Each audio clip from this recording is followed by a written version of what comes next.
all on that. Right. Come on in, everybody. Welcome, welcome, welcome. We're so excited to have you here. My name is Jim Tanner. I'm going to be your host. I just hit record. It's 8 o'clock p.m. Eastern, which is where I am. And we've got folks that are joining us from across the map. So you've done the math if you're here with us live. And welcome, of course, also to those of you that are joining us by catching the replay. Someone, if you're watching the replay, thought enough of you to share this information with you. And while we're at the very beginning of this conversation tonight, I know that by the conclusion of this, we will have come up with something really special that we'll be referring back to in the days, weeks, and months ahead. In promise of tonight, as we get started, let's talk a little bit about what it is that we said we're going to be doing here in this Agents of Change special event. An event that we've done over the years a few different times, but we haven't done recently, that we like to call I Am the Lighthouse. Really a celebration of the light that you bring into the lives of the people around you when you share our services, when you share our flagship Legal Shield and ID Shield products, and when you share the opportunity. And so tonight, as we move forward, we have a special panel that I'm going to be pulling people in to talk with you, folks that are ring earners, Millionaire Club members, folks that are on the precipice of joining the ranks of Millionaire Club members and ring earners, and folks that have a journey and a story to tell. And by the way, I truly believe we all have a story to tell. But here's what we're going to talk about as we move through this time together this evening, this holiday week here in the United States. And I know we've got some folks from Canada because I'm seeing the names pop up as well. But we're going to talk about making meaningful change that will last.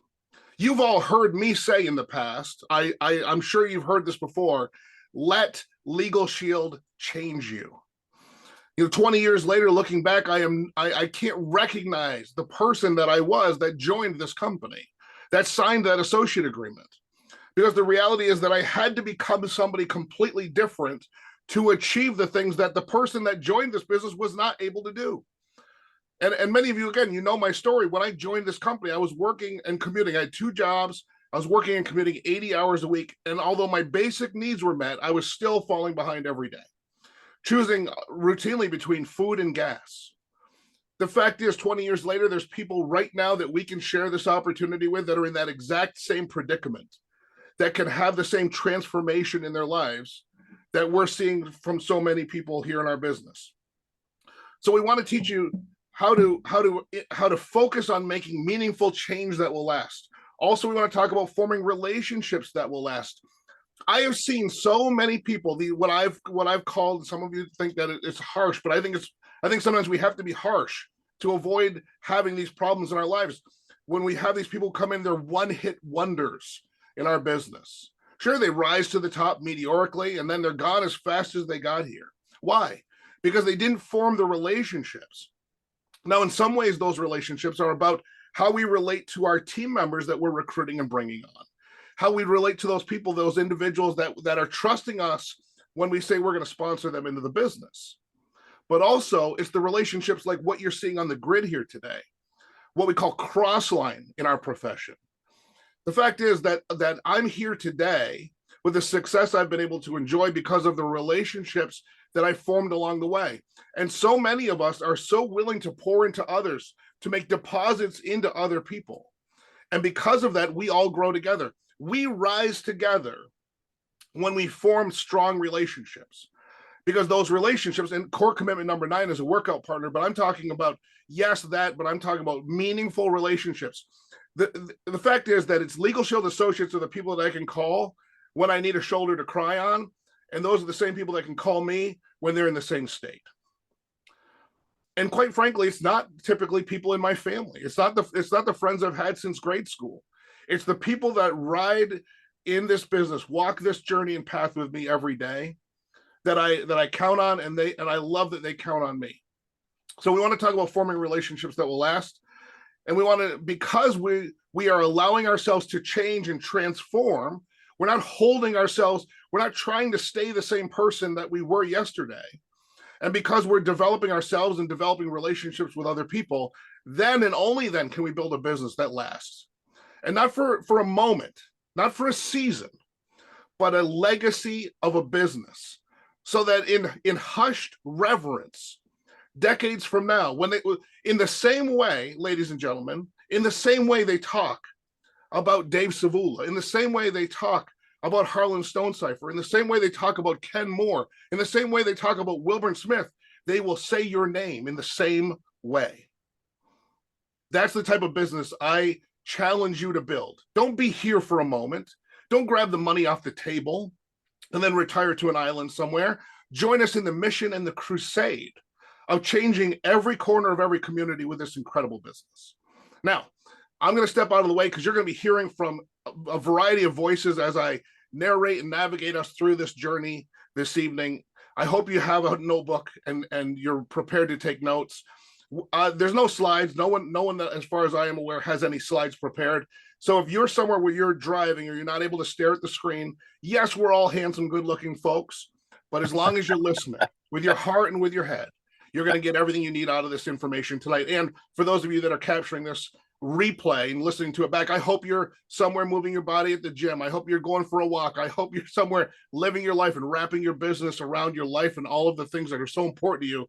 And you're listening to this over and over again, because there are hours and hours and hours of information that I have listened to countless times over and over again to get it not just into my head, but into my DNA. And I hope that this evening, I propose to you that this evening will be that type of information. So I'm going to start with my good friend, Mr. Ulysses Brown. This is a gentleman that's one of our ring earners. So in this company, we have 700 and growing everyday ring earners. We have hundreds of Millionaire Club members. This gentleman is also a member of those ranks as well. This is someone, when I think about people who have stood the test of time in this business, when I was organizing this event, this was the first text I sent to see if this gentleman could join us. Because while we don't know each other as well as we will, as we continue to walk this journey together, it doesn't take long when folks that think alike, see the world alike, and want to change the world in a similar way. When they get together, it's magic. And Mr. Brown, I know just from the short amount of time we've had to interact with each other that we are grooving in the same way. And I'm so excited you could be here to share with everybody tonight. I'm going to get the heck out of the way and turn it over to you, sir. All yours. Thank you so much. Can the church say amen? I tell you, I appreciate you so much, Mr. Tanner, for the opportunity to share with this phenomenal panel. I see some of the names, I recognize some of the faces, but this has been an incredible ride for me and my wife. Just briefly, my background, we're from Los Angeles, California, South Central Los Angeles. I have been doing this business since March 20th will be our 24th year anniversary. Some of you may recognize some of the things that Ms. Brown and I have achieved. We've been hanging out a little bit with Ms. Powers, but it's been an incredible ride for us. Our basketball and track scholarship to college. My mother was an educator for 42 years, put her to rest in 2020. Wow, to see Miss Yvette Eldred, oh my gosh, she's sitting at the top of the list. Oh man, so hey, I see we're around some greatness here on tonight, Mr. Tanner. You didn't tell me I was going to have Celebrity of the Stars to share a little moment with, but it's a humbling experience to know, as Mr. Tanner talked about the agents of change and just gave a few points here. Folks, I've been entrepreneurial all of my life. We all know those who DNA rides throughout this model, as Mr. Tanner talked about. That's me. I actually believed I was going to be a professional athlete. I didn't get a chance to make it through that scenario, but basketball and track scholarship to college. I finished in '84 with a 3.85 grade average. So yes, I did the book thing, was real smart. Honor roll student all my life, was popular kid everywhere I went. And I just got a taste of sales at 17. I was selling coins over the phone, was making $2,000 to $3,000 a week at 17 with a double scholarship. It was unbelievable. I had more money than I can dream of, you know. And so when you understand the story behind the story, I love people. I love sales. I don't know why people in the world run from sales. I wouldn't change it for the world. They pay more money than any other model in any other company. If you take the salespeople from companies, whether they're on the phone or in the field, every company would flop. So it amazes me, but we sell for a living, all of us, every single person who don't like sales. Ladies, whether you tell your girlfriends about a purse sale at Nordstrom's, guys, whether you let the fellas know where you get your hair done, where you used to get your hair done. Me and Mr. Tanner can't talk about where we get our hair done now, but I just really love people. I was a professional bodyguard for many, many years. I used to protect high-powered criminal attorneys, celebrities down in California. I had stores in the malls. I sold insurance for 7 years. And what I love so much about this model is that all the sales skills I've had in the past is really not even relevant here in Legal Shield. All you really have to do is care about people, have the heart that Mr. Tanner possessed. And I love all these points because I possess them. Making a meaningful change that will last, forming relationships that will last, and building a business that will last. My why derived from my dad. My father was a supervisor for the County of Los Angeles for 30 years. He retired. He was a chef, a locksmith, and a hairstylist on the side. And he wasn't even Jamaican, but he had a whole lot of jobs. I don't know. I don't understand it, but my dad, he really, really worked a lot. And as a deacon at his congregation, as long as I can remember, he preached and taught. Talked about the gospel, talked about generational wealth. But when my father died to an unexpected asthma attack in 1997, he left 12 children financially with nothing. And it still waters my eyes that my father passed the year before Ulysses was born. So my father never got a chance to see his children or my children, if you will. And so my father, some people alternate their whys and some people's whys change, but I still tear up from my why because I wanted to make sure that my great-great-grandbabies' lives will never be the same from a decision Ms. Brown and I made. My mother have owned this membership since 1984 as an educator. She's one of the reasons all of the school districts in California have Legal Shield. I'm one of the reasons that all the municipalities, I worked out with a lot of cops. A lot of the cops did a lot of the clubs with me in the evenings, part-time, spare time around their jobs. And so here, when you understand the magnitude, and this 24/7 card is really what helped me explode the police departments down in California when my son, Michael, had taken our car without permission. He wasn't stealing it. Having a stepdad like me, stealing is not a good thing. But he definitely took our car because my wife was showing him how to drive around the farm, where the Lakers used to play. And his brother had picked his girlfriend up, and he wanted to take his girlfriend back home 45 miles from where we live, but his brother was asleep. So instead of waking his brother up, he wanted to be cool to his girlfriend and drive 45 miles from where we live with no driver's license and no insurance. My son makes a left-hand turn in front of a Tahoe truck. The truck barrels into the side of our car. He's 5 minutes from home. And so because he don't have license and he don't supposed to be in the car, he took off. So now what are we looking at? A felony hit and run. That's right. And so my wife calls me. I'm on my way home. I get to the scene. My son is already handcuffed on the side of the road when I get to the scene. I take out my Legal Shield app. I call it the Popo card, but hey, it's a good thing. I called the law firm at midnight on a Saturday and talked with the attorney. And I had my phone on one ear, and the attorney told me to ask the officer to call his lieutenant. And so I get the lieutenant on his phone. So I have two phones on my ears. The lieutenant is telling me what to say, or the lawyer is telling me what to say to the lieutenant, but the phone is so close to me, to each other, the lieutenant is hearing my lawyer talk to me at midnight on a Saturday in South Central Los Angeles. Yes. And so as a result of that, I probably have about 37, 38 citizens arrest as a bodyguard, as a professional bouncer, things of that nature. And I have never heard a cop call me Mr. and Sir in the same breath. And that's exactly what the lieutenant said. He said, Mr. Brown, has anybody heard sir? I say, no, sir, nobody's hurt. There's a dent on the truck, but my car doors are bashed in pretty bad. He said, this is what we'll do. We're making property assessment damages. We want you to exchange information with the insurance, with the other party, and we're going to relinquish your son back to you tonight from a felony hit and run. That's why I tell people, if the only thing this membership offers is this 24/7 card, the Browns household will never be without this membership, period.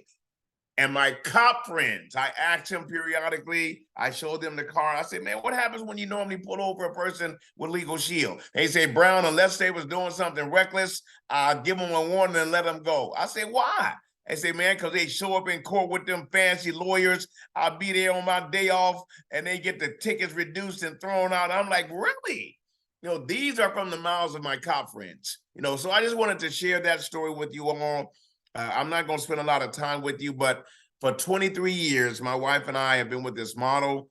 Our first evening, my brother actually hit me with the model. I wanted to take a peek at it. I won't give you his story, but I called 12 friends up and I said, whatever you're doing Thursday night, cancel it. That was my introduction to my 12 friends. Cancel it if it's not regarding the kids at school. Out of the 12 we called, 9 showed up. So my wife and I made $900 our first night. We made manager in 2 days. We did $3,500 our first month, Yvette. We did director in 5 weeks. We made executive director in 89 days. We made 53 grand in our first 8 months, 23 years ago with no bonuses and $249 as the entry fee. We made 6 figures our third year. We've been making 6 figures for 20 years. We're knocking on the door of our $200,000 ring. We're working on our third million, and I get to sit at the feet of the table of a gentleman named Jim Tanner, who came to Georgia a few weeks ago. But when I heard him in Georgia, maybe last year at one of the group events, I said, wow, I got to get that guy in my town. He's bald-headed guy. He looked like my brother-in-law, good-looking fella. Oh my goodness, he is phenomenal. And so that's when we were serving as MVPs here in Georgia. But family, I'll give you this. Dallas absolutely shattered my mind. I'm still like a deer in headlights. Mr. Tanner have been here 20 years or so. I have received in Dallas what I've been praying for all of my adult life in this industry. I've been in network marketing for 40 plus years. I've never seen anything such as this. I really appreciate the opportunity of being in front of something. I know that everything in the world evolves around the judicial system, but people just don't get it. I can tell you guys this in my closing for tonight. What happened in Dallas, I am still like a deer in headlights. I cannot believe they opened up the vault, turned the lights on, left the building, and told us to shop and get as much money as we desire. I have no idea what happened in Dallas. I've been telling my wife the last batch of days, all we have to do is be maniacs about the manager mania. I know that Mr. Tanner has a phenomenal group posse on his team. He works the entire wheel. But if I can give this panel any words of encouragement, even if you are a group person, you guys be like Yvette Eldridge, recruit like crazy, break as many managers as you can between now and the end of the year, and all of the rings, all of the bonuses. I'm asking people to run with Miss Brown and I for the next 26 months. Why?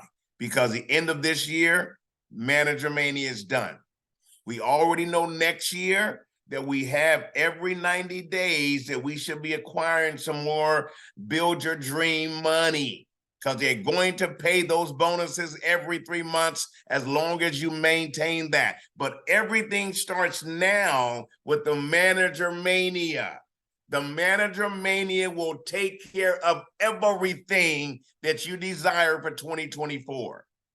So if any nugget I can share with you, as Mr. Tanner so eloquently said, your philosophy, forming relationships will matter, but if you don't make the philosophy change, if you don't embrace the mindset of the Legal Shield family, and as Mr. Tanner said, Ms. Brown and I can strongly say that we have closer relationships with our Legal Shield family than we do on both sides of our families who share our blood. So, from the words of Mr. Brown, if you can buy into anything, I want to bid all of you a happy Thanksgiving, but we have a reason to truly be thankful. I've talked to 3 of my associates today, and I asked them to share with me what they've been sharing in the field with their warm family and friends, and it's been so off base. It's amazing, yet people are not selling the dream. You have to give the people the dream. Let me make one more emphasis here. Making meaningful change that will last. Put the pinky toe in, as Mr. Tanner said. You guys remember, some of you, let me look at some of your ages. I'm probably older than everyone. You guys probably remember doing the hokey pokey, put the pinky toe in and the pinky toe out and shaking it all about. This is not the model for that. This is the model to choose, to build, to have something everlasting, just like the Zabula family, just like those names that Mr. Tanner have mentioned, whose names will always be in the Legal Shield Hall of Fame. That's where you desire your name to be. You want your name being on the mantle of your great-great-grandbabies, because of the decisions that you made, the work ethic that you created, the relationships that you build, the business that you build it that will last forever, is why all of your names will go down in history, as Pastor Tanner said this evening. So I appreciate you, sir, so much. I ain't gonna steal much of your thunder. I know we got to get around to some of the panel, but it's always a privilege for me to be able to share with our Legal Shield family. My heart absolutely throbs Legal Shield. Ms. Brown will tell you I roll out of bed like this every day. But it's definitely been a fun, pleasing pleasure, as well as a privilege. I thank each and every one of you, and all of you again. Be safe, have a great Thanksgiving, and be maniacs. We have 10 more days this month. We have 31 more days next month. Let's be fanatical. Let's do what we do, and let's do what we do well, and get 1% better every day. And I guarantee you, all of your name will be in lights. Appreciate you, Brother Tanner. We'll give it back to you, man, to enjoy the rest of the evening with these incredible folks. But I appreciate you so much, sir. Mr. Brown, thank you so much. We really appreciate your time today, and we're gonna let you get back to your family. Thank you for stepping in and joining us. And listen, once you get into one of these Zooms, you are an agent of change. You can't shake it off as easy as we can put it on you. So now you're stuck with us. Thanks again for being with us tonight. And listen, I got another screen with the chat up there. Give me a 1 in the chat if you'd like to have a Ulysses and Lynette Brown in your team. You'd like them to show up in your team, because that's what we're talking about here tonight, right? We're talking about, you are 1 recruit away. You are 1 exposure away. You are 1 follow-up away. You are 1 conversation away from an explosion in your business. And the reality is the person that gets that explosion in their business is the person that will not be denied. And quite honestly, one of the most frustrating things for Millionaire Club members and leaders to do is to work with people that we see so much potential, so much opportunity in that individual. And I'm talking to people that are on my screen right now. We've had these conversations offline. We see so much in you. We see more in you than you see in yourself. And that is the biggest challenge we have in this business. And I think about how hard I made it for Mark Riches, when all he could see in me was a Millionaire Club member, when all he could see in me was a guy on stage in front of thousands of people, when all he could see in me was someone who could completely change my own life and then change other people's lives. And the problem was, when I looked in the mirror, all I could see was a guy that delivered furniture. And I just want you to ask yourself, are you believing in the people that believe in you? Because there are people that believe in you more than you. I know this. I've been on this journey.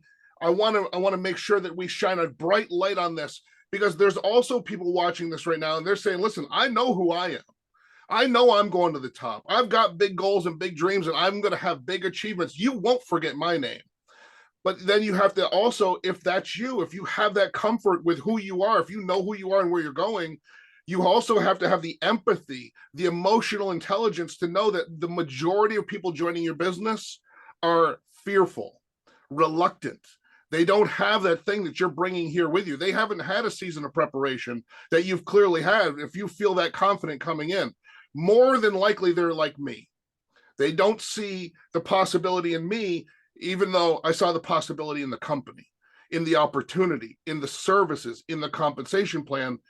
And sometimes, ladies and gentlemen, before I go to I'm going to go to Yvette Eldridge. You're next. I'm going to go to you next because I want to talk because I'm going to talk about you and then I'm going to let you talk about you. But I just want everybody to know there's this moment of fear.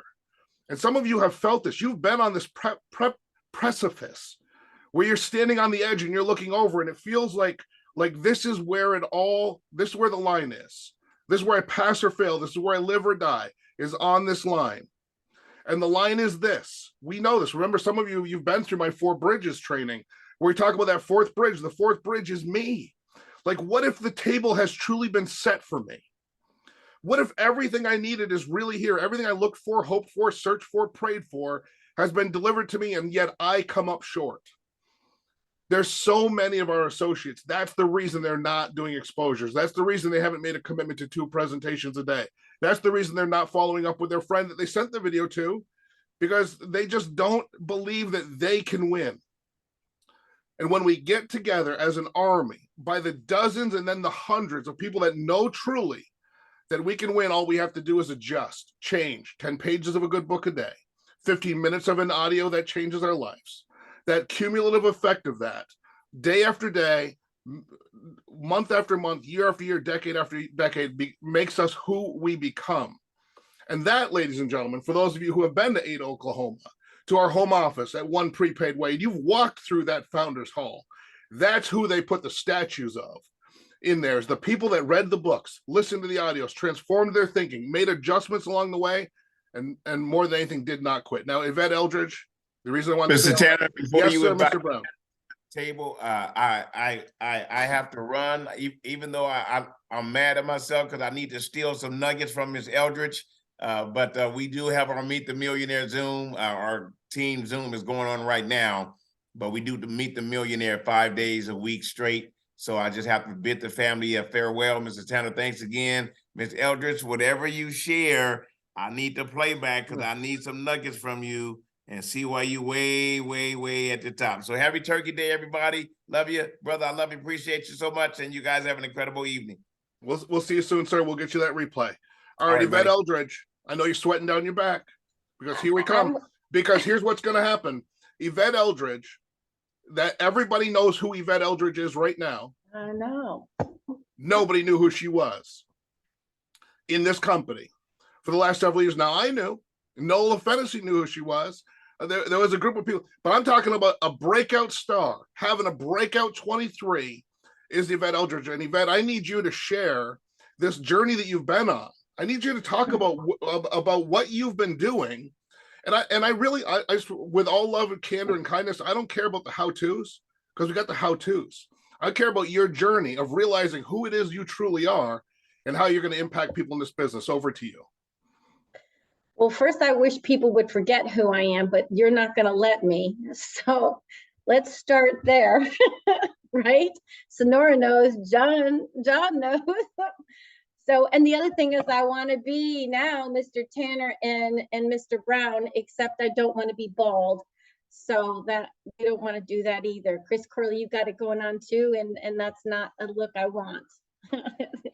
So, first of all, thank you. I'm very humbled. I'm more than humbled. You have no idea. It's been a little bit overwhelming because I keep telling everybody there is nothing special about me, and I've been told that's not true. So I'm gonna tell you what I'm doing. I live in a very small town of Freedom. There's 1,500 people. We don't have a stop sign. My joke is we all eat from the same chickens.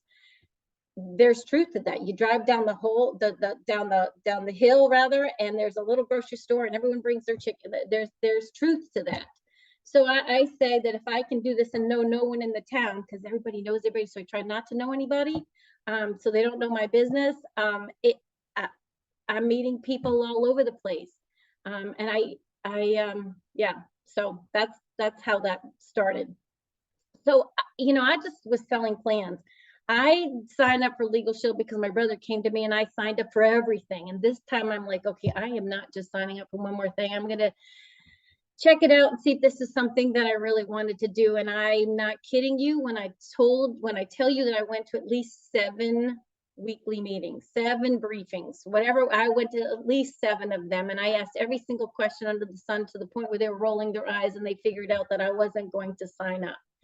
And I realized that, I come from an insurance background, and it seemed I was a foster parent. I was using the benefit itself. I'm a product of the product. I use it.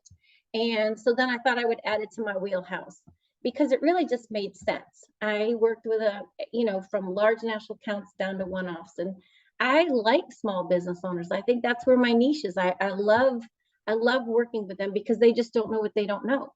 And I can bring value to them.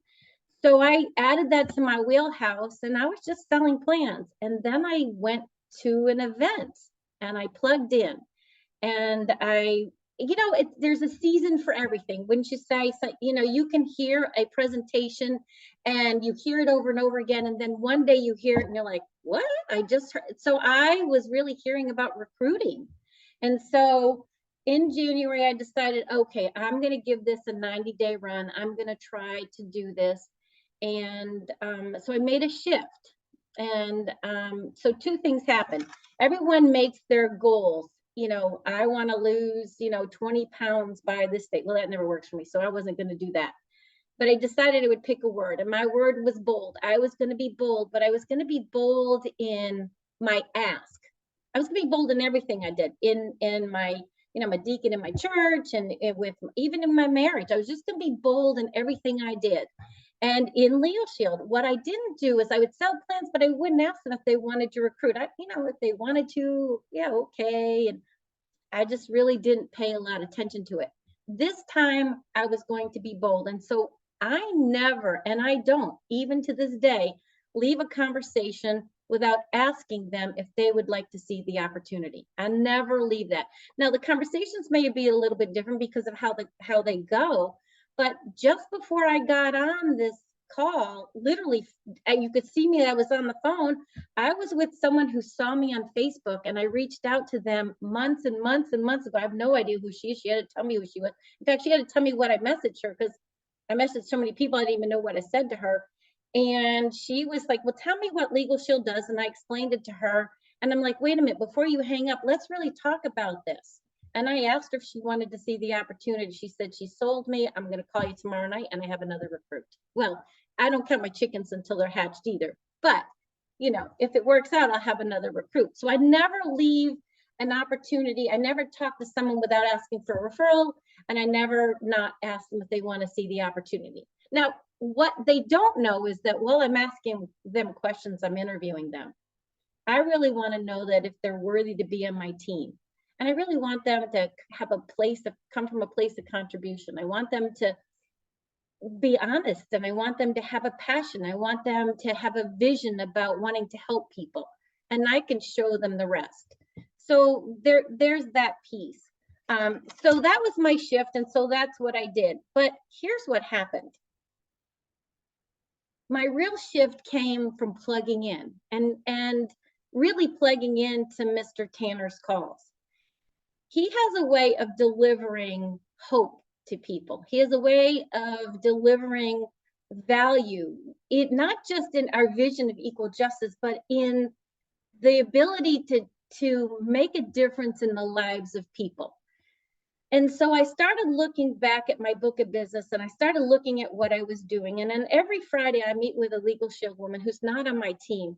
And I've been doing this for the last 6 months, and I give anywhere from an hour to 2 hours, depending on what I have available. And I reserved that time for her because no one was giving her the help that she needed. And so, and she struggles, and and some days it's really, really hard. And other days, all of a sudden the light bulb goes off.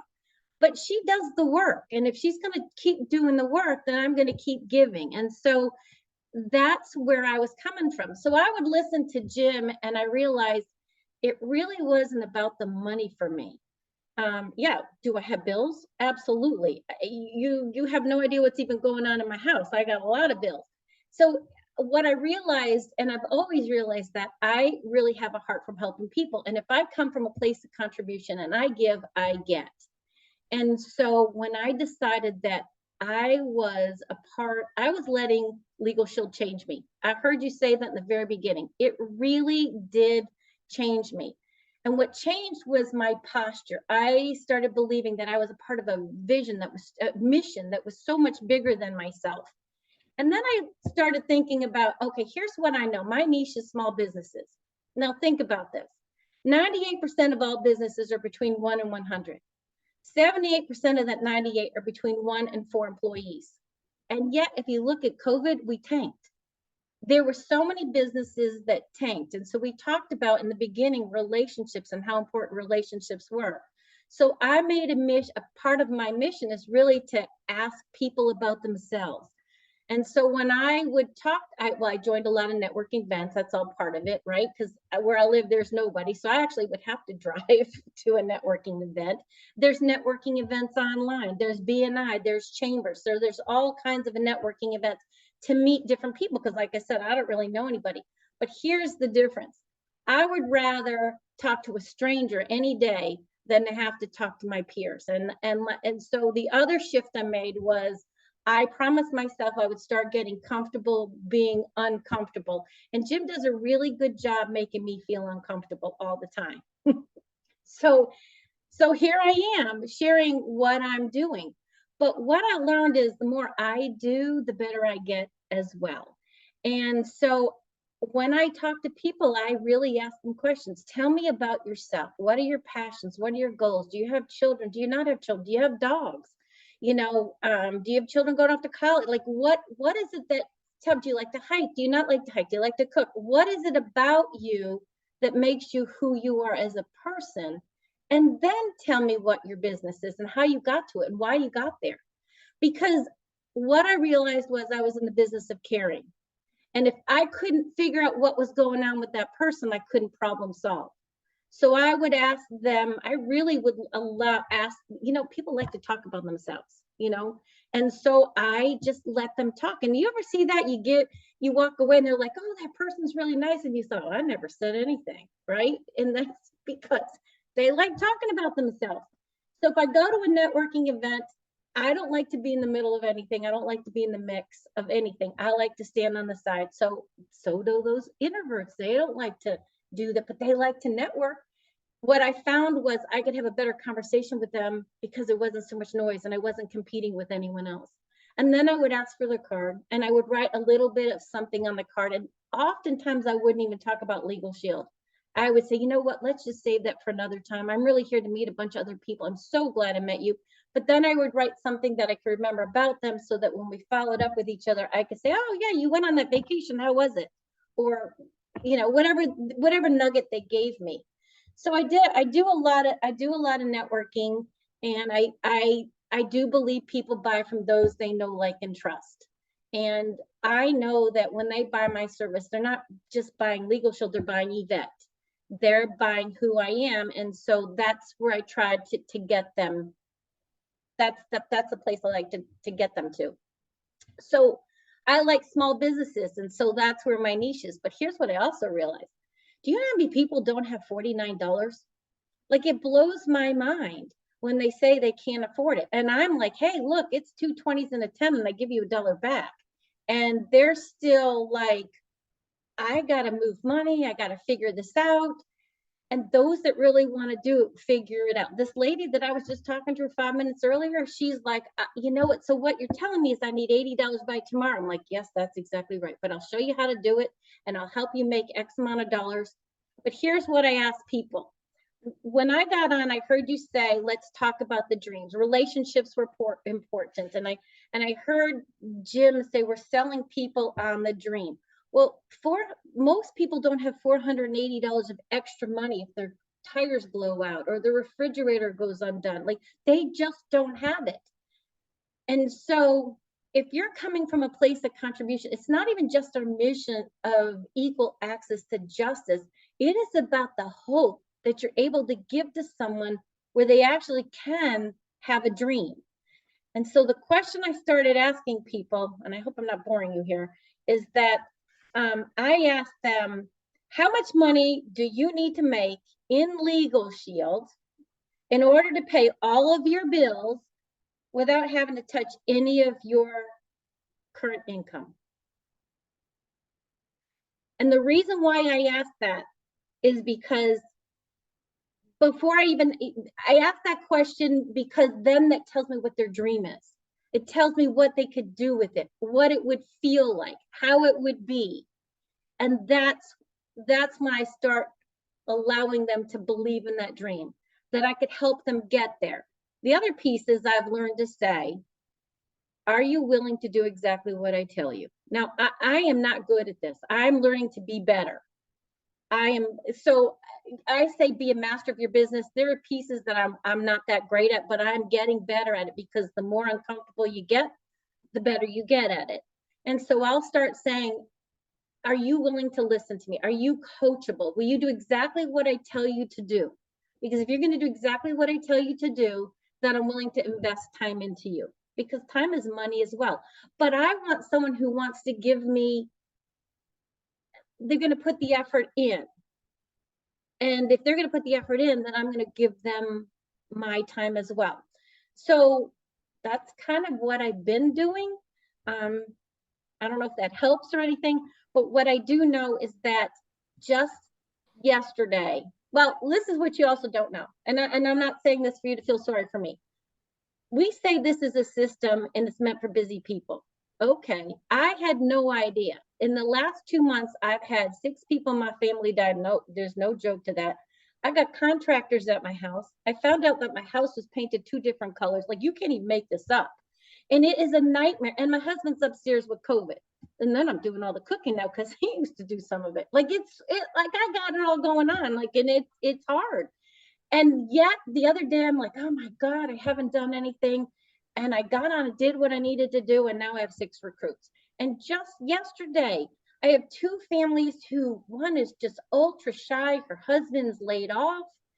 And they're so excited to be about Legal Shield. They're so excited to be a part of it. They got on the Zoom, they fast start qualified, they're making their list. And then I got another person who, him and his wife, I'm not really so sure about the whole deal with them, but they don't make a whole lot of money. And yet they're doing the deal.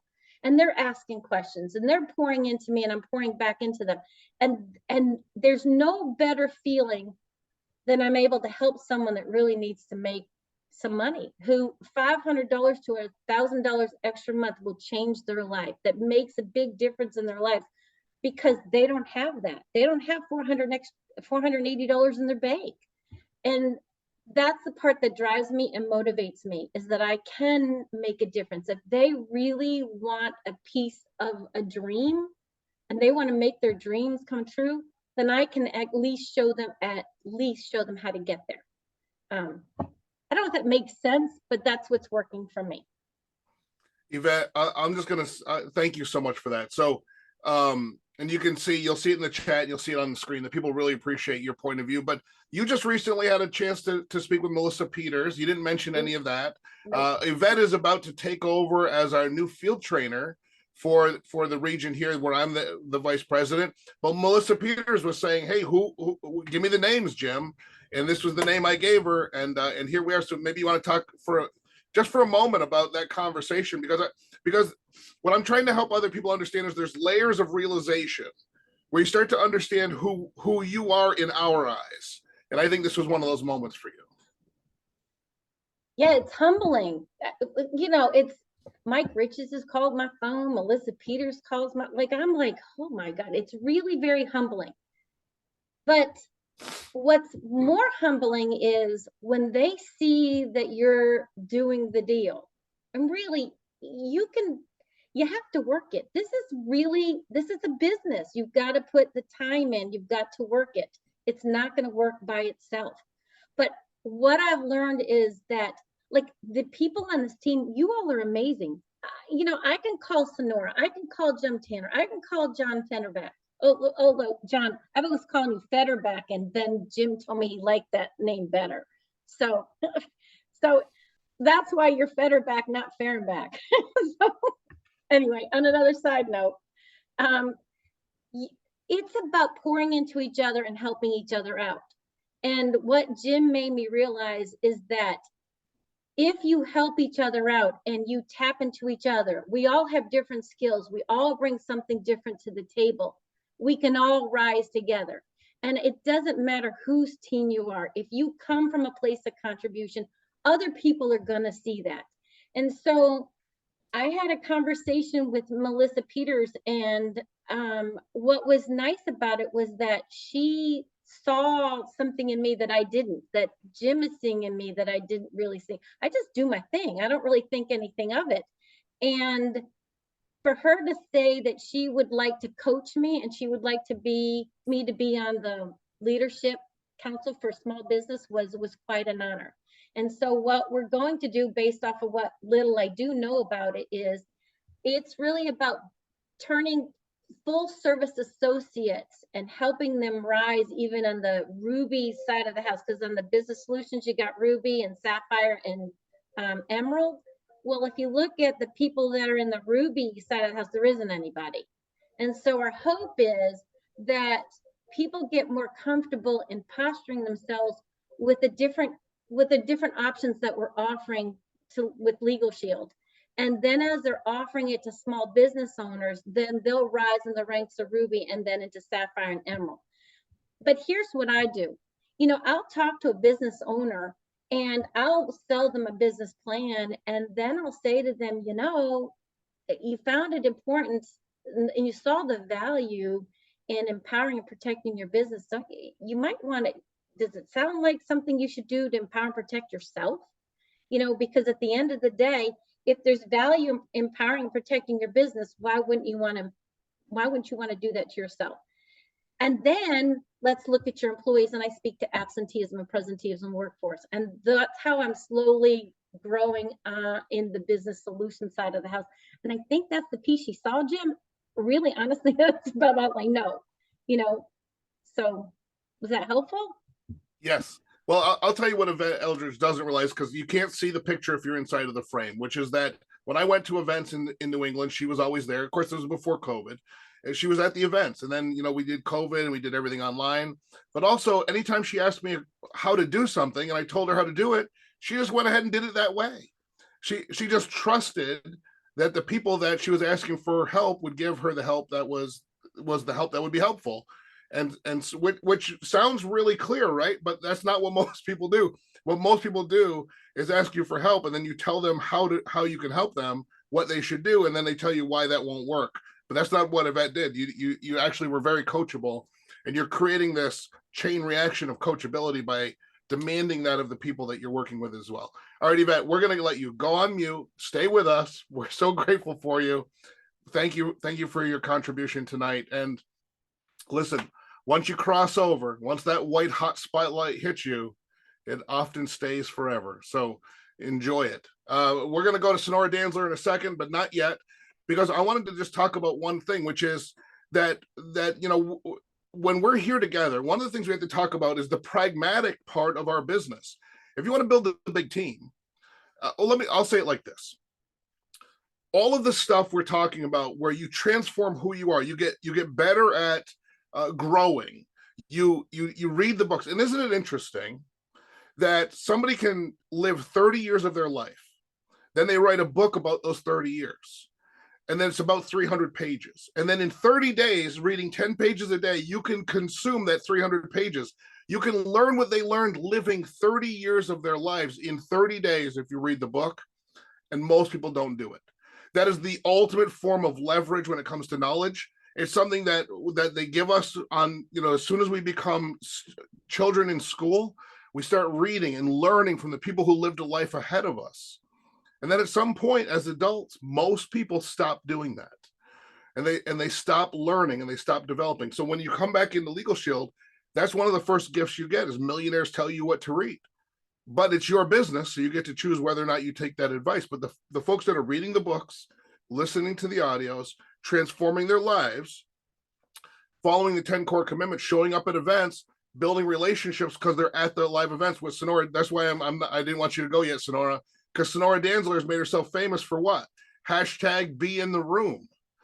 And that's so key to this business. And we lost it. Listen, nothing has broken my heart in this business, with the exception of the, when we lost our founder. Nothing has broken my heart as much as COVID did, because it took so many years that we have generations. We have associates that have been in this business for 3 years and they don't know why they're supposed to go to events. And the problem is that is a huge problem, because the events are the glue. So Sonora Danzler, we're going to go to you in a second, but I just want everybody to know, because not everybody knows who you are. Most do. But Sonora, if James Brown was the hardest working man in show business, then Sonora Danzler is the hardest working lady in Legal Shield. I mean, she is. We don't even know where you are. She's an athlete. She's a parent. She's a Legal Shield associate. She's working in field leadership. And what she does for me, which I don't even know if you understand the scenario, what you do is you take what I say, which is usually all over the place, just like it just becomes like just soup coming out of me. And then what you do is you figure out what it is I'm trying to say, and then you say it to everybody for me. And that is a gift that I really appreciate, because that's why we're moving forward so quickly. So Sonora Danzler, wherever the heck in the world you are tonight, we'd love to turn it over to you for your thoughts. Hey, everyone. Thank you so much, Mr. Tanner. And oh my God, I'm just so honored and humbled to be a part of this panel with these wonderful other leaders that are here. And it is just so amazing. And thus far, all the nuggets that we've gotten so far. And where am I? I'm in Tinley Park, Illinois, ladies and gentlemen. And I'm actually preparing for the holiday season on Thursday. However, I'm sure a lot of you already know that you can do this business anywhere. It doesn't matter where you are. And that's exactly what I'm doing, is I am doing this business. So I decided that I was going to do a pop-up event and invite everyone out to it and talk to people and invite them out and do a full-fledged presentation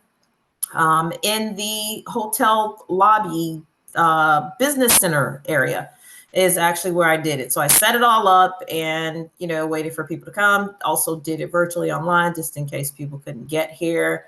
And voila, that's what we were doing. So you've already heard from some of the other leaders as well about, different philosophies. And Mr. Tanner also alluded to that, you've got to do it. You've got to make meaningful changes. You've got to build relationships. You've got to be uncomfortable.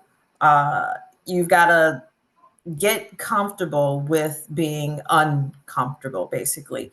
And you will probably hear a lot of people actually say that. So, some things that I definitely want to share, and just to back up a little bit and just for sake of time, just give you a span of 12 months. 12 months ago, Mr. Tanner, as well as some of our other leaders, have said that you've got to let this business build you, let this business change you. Well, for me, I am a totally different person than what I was 12 months ago. As a matter of fact, I've been with Legal Shield to be a little bit over 5 years next year. However, there's the date that you sign up your associate agreement, but then there's also the date that you actually become an associate and you get involved. And that date, believe it or not, ladies and gentlemen, was November,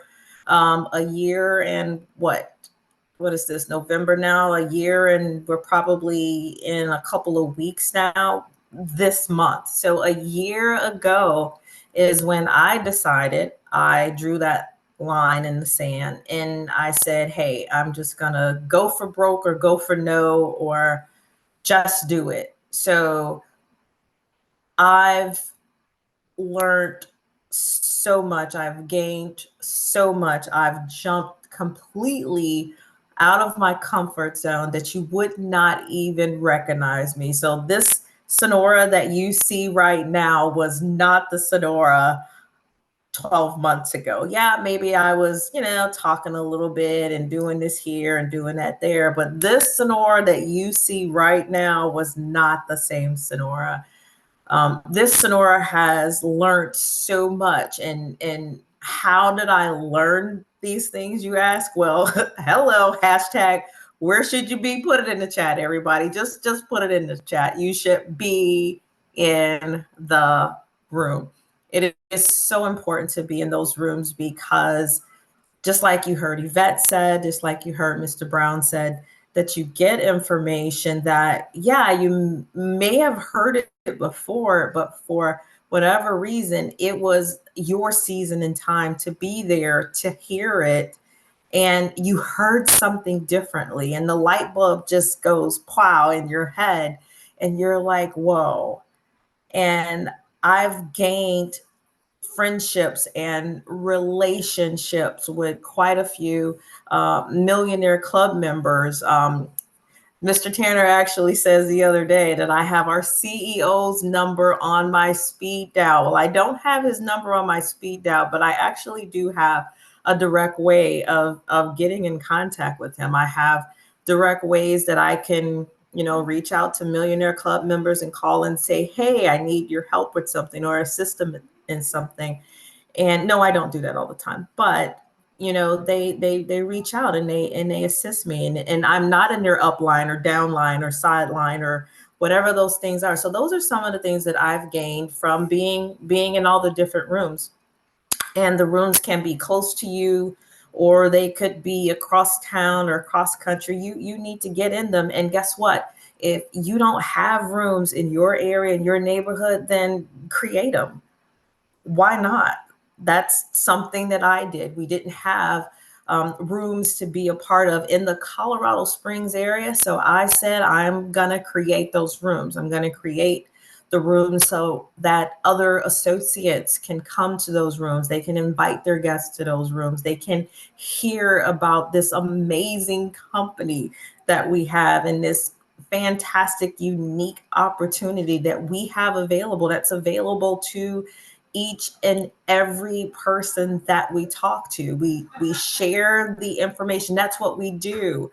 You heard Mr. Brown talk about that. You've got to share that information. You got to tell people about it and let them know about it and let them decide if they want to figure out if this is for them or not, or if the membership is going to work for them. But I guaranteed you this, if it doesn't work for them today at that moment, there is a time that it is going to work for them. And they're going to think about you because, as you heard Yvette said, that we're in the people business and people work with and buy things from the people who they know, like, and trust. And how many times have you guys heard that? So you're building those relationships.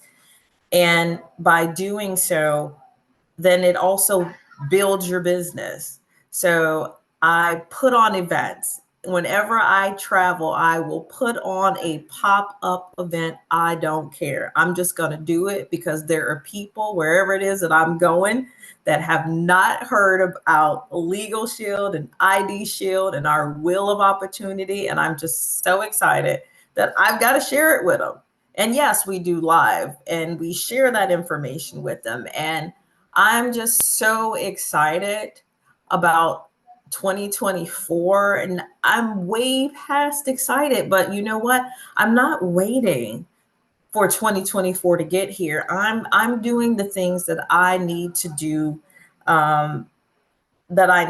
now. I am doing the events. I am getting that presentation out to a minimum of 2 people a day, possibly more, because why not? Why not? I come across somebody, so I'm gonna tell them about Legal Shield and ID Shield. Not to mention, they want to know, why am I so happy and excited, and why am I out at 1 o'clock in the afternoon or 10 o'clock in the morning running or doing something? And I actually had somebody to ask me, don't you work or don't you have a job? And I go, I am working right now. And then they want to know more. So it's really just, I feel it's really just that simple. You have got to get out of your comfort zone and be uncomfortable. That is how you're going to grow your business. But don't wait till 2024. Do it right now. You heard Mr. Brown say, we still got time this month. So get out there, start talking to people, do a private Zoom, talk to people. You're going to be around family and all that other stuff. And it's okay that they've heard it before, but they know someone that need us in their lives, that need that information. Put it on the big screen and have a watch party of it. Why don't you just do it? Get uncomfortable and work your business and grow your business. We've got, Legal Shield has put it out on the table for us, guys. Manager Mania, you can grow your business, but it's up to you. It's not up to your sponsor. It's not up to your upline. It's not up to anybody. You've got to decide that this is what you want to do. You're honestly, guys, I've had some ups, I've had some downs. I've had people in my life to say, you can't do it, you're not going to do it, it's a waste of time, go do something else instead, all that other stuff. But you've got to decide, you've got to be intentional, you've got to focus, you've got to give it your all, and you've got to just be all in. It's either all in or you're not. I mean, that's how I feel. And in regards to busy, oh yeah, I am busy, and it's not busy not doing nothing. I've got a junior in high school, I've got a junior in college, and they're also athletes. They're track stars, both of them, football players and wrestler players, and we go to each and every one of their events. And my husband, he bowls, and he's I don't know what it's called, the pro bowler person, something, whatever that title is. And he has tournaments, and then he throws me in the tournaments with him. And I'm also a runner. So I compete in the USATF Masters program. And you want to know what else I do? I work my Legal Shield business, and I work my community, being a leader in the Legal Shield in the Colorado Springs market. And I'm also a mom and a wife, and I could go on. And you heard Mr. Tanner said that I help him, which I didn't know that I helped him. As well as I reach out to other Legal Shield associates to help and assist them in whatever way that I can do. You want to know what? If you're ever down and things just aren't going away, if you want a way to lift yourself up, lift up others. And I guaranteed you that you'll lift up as well. So for the sake of time, I'm going to turn it back over to Mr. Tanner. I hope that some of that was helpful for you guys, because again, it's about what you decide to do. If you want to do this business and be successful, you've got to do this business. I don't know. Was that a good? Not too sure if that was a good invitation there. But in order to do this business, you've got to do this business and stop making excuses and just do it. And you'll definitely be successful. So I'm excited for what my future holds. I'm excited for this journey that I continue to go on, as well as to grow. I'm excited for the journey of working with my other Legal Shield associates here as they're on their journeys as well too. And there's just so many. Don't get me started with names, because I feel like I'm going to leave some out. You know, Tammy and Jim and Karen and Yvette and Cameron and Jamie, and I can just go on and on and on. But I'm excited because I see others growing as well, and I see them growing in their business, and I'm just so excited for them as well. And I see that I'm also growing, and my business is also growing, and I know that I'm also just one person and one step away from exploding and just going toward that ring as well. So it's happening in 2024. I have already said it. I've put it out there. It is huge, because if it's not challenging you enough because it's huge enough, guys, then you're just not thinking bigger. So think bigger, get on out there and do it, guys. And I can't wait to also go with you on this journey as well. Back to you, Mr. Tanner. Thank you. Sonora Danzler, thank you very much. And wow, so just great information. And you know, that's Sonora, right? I mean, you know, for those of you, hopefully you've had the experience of being in the room with Sonora Danzler. And if not, you're going to get your chance in Oklahoma City, and be ready, because she might have you exercising before you even know what you've agreed to, because she's gonna take you on a journey. She doesn't ask you if you want to go. She just grabs you and starts running, and you have no choice, which I love, by the way. So thanks again, Sonora. And you know, you said so many important things. I'm not going to go back through it. I just love that we're recording this, because we're going to have this for everybody for the future. But isn't it interesting that you have all this recurring theme of family and team, and if, you know, for a lot of new people that start to understand genealogy, it's one of those things. It's weird that even though we don't teach it, people understand genealogy quickly.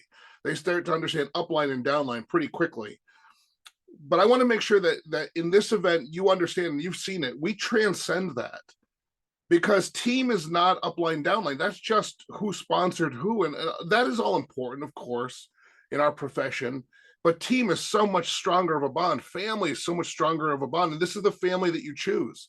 This is the team that you choose. When you work together, when you reach out to each other, when you are the person that someone can count on, and you've done that voluntarily, not because of sponsorship lineage, that's a powerful factor. So let's keep going, because I want to make sure that this doesn't become an encyclopedia when it was meant to be a dictionary. So this is going to be a great event, and we're going to wrap up. Chris Corley is going to be my last speaker today. So you've got that to look forward to. This is what in broadcasting you'd call billboarding, when you tell somebody what's going to come later. But before we do that, I've got a few other speakers for you. I'm going to bring John Fehrenbach from Ohio on next. Now, John, a couple things you need to know about John Fehrenbach. First of all, this is late for him, so we got to get him to bed, because we want him to be fresh in the morning. No, that's not true. But John Fehrenbach is somebody. So some of you that have been around for a while, and Maria Perkins is here. Maria Perkins' sponsor in this business was a man named Bill Maxwell, and Bill Maxwell is no longer with us. But Bill Maxwell had this incredible voice. Now, you know John Fehrenbach as the voice, but it was almost eerie the first time I talked to John Fehrenbach, because I got to do the three-way call as the upline expert when Jim Fletcher recruited John Fehrenbach.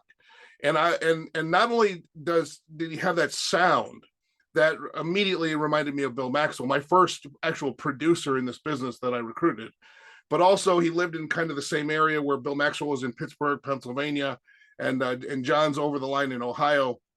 So it was almost like I thought for a minute that they were playing a joke on me, because I wasn't sure if I was really talking to somebody that wasn't Bill Maxwell. But isn't it interesting that you can be in this business long enough to meet impactful people, generous and experienced people, folks that have lived an entire lifetime and come to you seasoned and ready for something.